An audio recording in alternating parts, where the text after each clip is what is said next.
He reckons a senior constable and a couple of local lawyers can succeed where multi-billionaire Clive Palmer and his army of attorneys failed. If we ever needed more proof that bikies aren't the sharpest tools in the shed, this is it. Those guys are dumb, but they look like Einstein compared with a bunch of rock machine wannabes who got duped in an online scam by someone handing out fake bikie club patches. A police officer is now taking on the WA government. And he's hired lawyers to prove that a rule requiring cops to have the jab isn't lawful.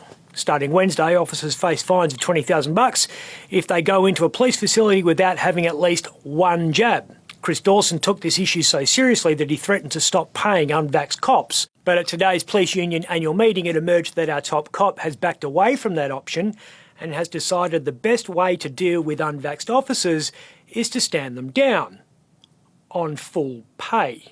So vaccinated cops get to spend Christmas doing this, while unvaccinated police get to do this. Making someone stay home on full pay is a f***ing summer holiday.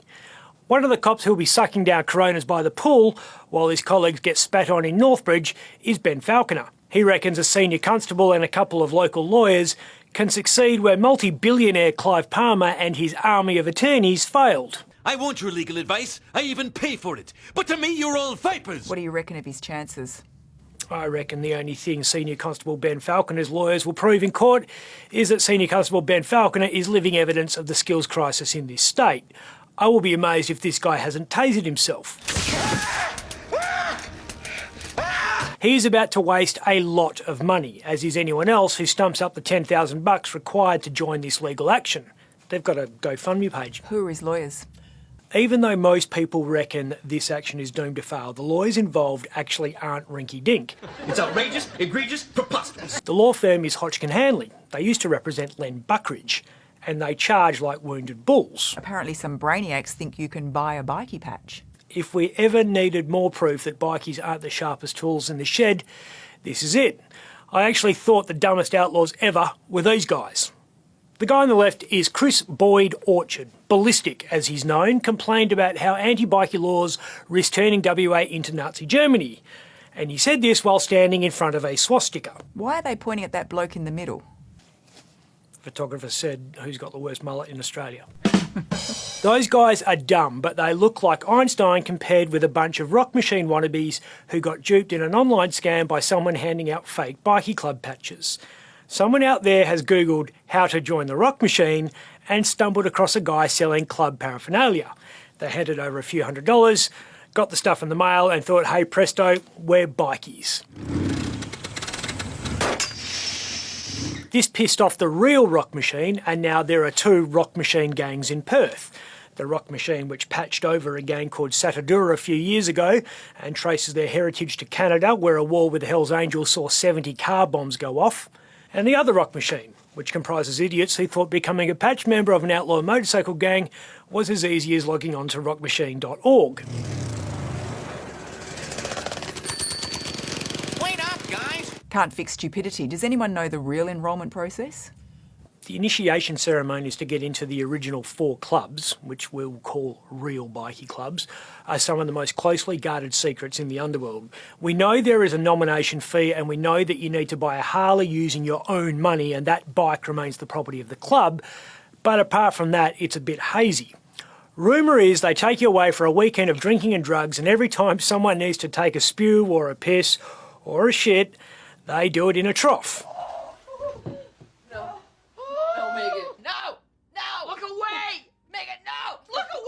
And at the end of the weekend, the nom puts his colours on and has the trough tipped over him. Right. And you can't take your jacket off for at least 2 days. Gross. What kind of a crappy welcome party is that? Well, the idea is that you really need to want to be part of the club, and it weeds out the people who aren't sure if it's for them. Plus, there's some folklore about it being the last time one of your brothers will ever shit on you. Doesn't happen with the clubs that are newer in WA, like the Hells Angels. You reckon Dane Brakovich is going to let someone take a dump on him? Have a look at him. The Rebels bikie gang lowered the bar when they came to town in 1995 and 1996. If you were willing to stump up your nomination fee and buy a motorcycle which you turned over to someone else, you were in. Everyone's worried about this new COVID strain getting in. Omicron. It's got everyone freaked out, even though right now it looks like it's the good type of COVID to have. It makes you feel a little bit lethargic. I'm not tired. I'm not tired at all. That probably won't stop Mark McGowan banging on about how he will monitor the border situation because he needs to keep us safe, and I don't doubt his sincerity.